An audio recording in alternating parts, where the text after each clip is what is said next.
Can you get us some green milk like in The Last Jedi? The Last Jedi?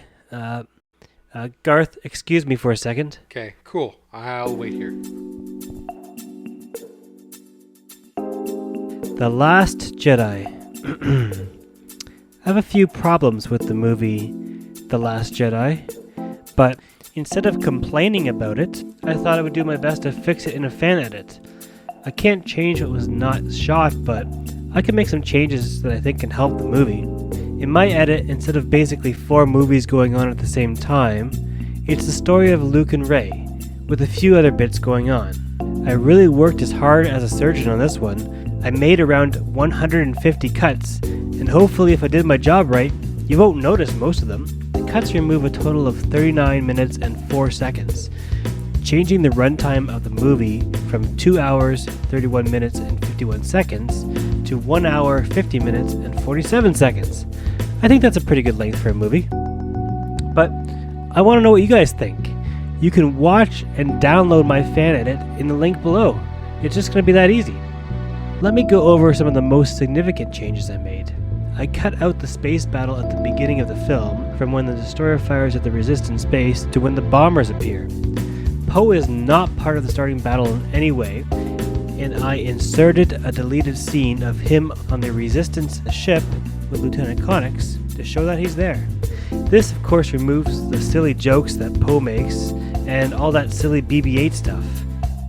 I kept all the stuff with Paige because I think it helps with Rose's character, and it shows the might of the First Order. A lot of bombers went into taking down that dreadnought. Because Poe is not part of this battle, he is not demoted by Leia or reprimanded in any way for being too brazen.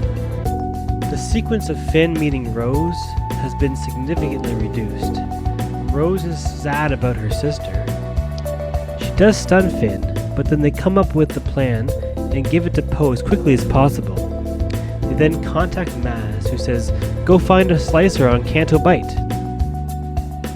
Leia does become incapacitated after the First Order fires at her ship, but she does not fly into outer space or need to come back. She is saved right away. Also, the scene does not show Akbar getting blown up. For all we know, Akbar is still alive out there somewhere.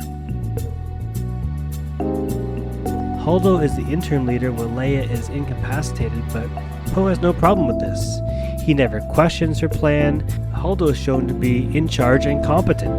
The plan to send Finn and Rose to find a slicer is not a secret plan here. Holdo is then shown to be a hero when she sacrifices herself at lightspeed. The entire CANTO BIGHT section has been removed. I know.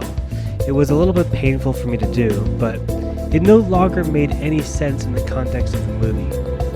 Finn and Rose do go to a place called CANTO BIGHT, but there is no mention that it is a casino city. In fact, CANTO BIGHT might as well be the name of the planet. They go to CANTO BIGHT, they get this slicer guy, and then they leave. This is the one time you'll notice a cut in this fan edit, because DJ gets a few lines off about how he can help, and then the next thing you know they're on the ship. In this sense, DJ is the correct person Maz told him to find. He's just not a nice person. Rose says at one point that CANTO BIGHT is home to the worst people, and then we find DJ there. I think that works. He steals a ship, he cuts a deal at the end, but he does try to help. The next cut might be a little bit controversial. I removed the entirety of the Praetorian Guard fight. It feels forced and messy, with many of the Praetorian Guards spinning around for no reason. I think it's better just to have Snoke die and then Kylo fight Rey for the lightsaber. Captain Phasma has been almost 100% cut out, but she does stand next to Finn and Rose before their execution scene.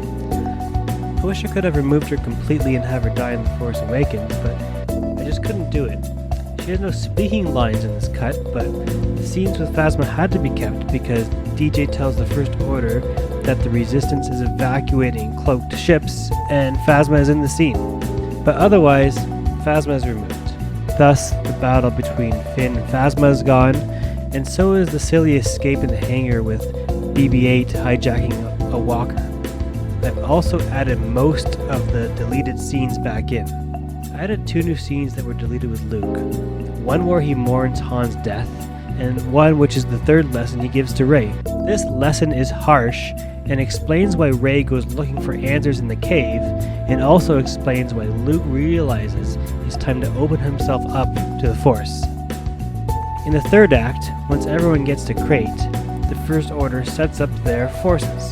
The entire Salt Flat battle has been removed, including the snow speeders, Finn's almost sacrifice, Dummy, and Chewie and Rey and the Falcon in their crazy acrobatics. Once everyone arrives on the base, Luke appears right away and then fights Kylo. I think it works quite well. Broom Boy is not introduced on Canto Bight in any way, so I was happy to cut the strange ending of this movie. Most, perhaps all other Star Wars movies end in a musical scene. There's often a Chewie roar or an R2 beep, but it mostly ends with music as opposed to dialogue.